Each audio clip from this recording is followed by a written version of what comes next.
In this video, you'll learn how to set up a Stan store. By following these steps, you will successfully create your online store and add products for sale. Begin by navigating to the Stan store website. If you are not already signed in, you will need to enter your login credentials. This typically includes your email and password. After entering this information, click the login button to access your account. Once you are logged into your account, you will be directed to the home dashboard. Here you will find various options to customize your store. Look for the button labeled Choose Store Theme and click on it to proceed. After selecting the store theme option, you will see a variety of themes displayed on the screen.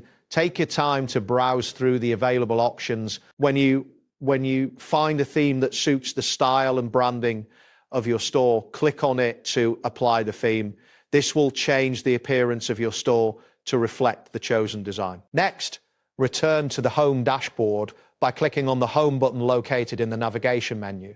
Once back in the home view, locate and click the Add a Product button. This action will take you to the product entry screen. On the product entry screen, you will need to provide specific details about the product you want to sell. This includes the product name, description, price, and any relevant images. After filling in all the necessary information, make sure to click the Save button to store your product details. This step is essential for ensuring that your product is properly listed in your store. Once you have saved your product, it will be added to your Stan store. You can then view it from your dashboard or make additional edits as needed. Remember to check your internet connection and ensure you have sufficient storage space for any images or files you may wish to upload during this process. And that completes the process. Thanks for following along. See you next time.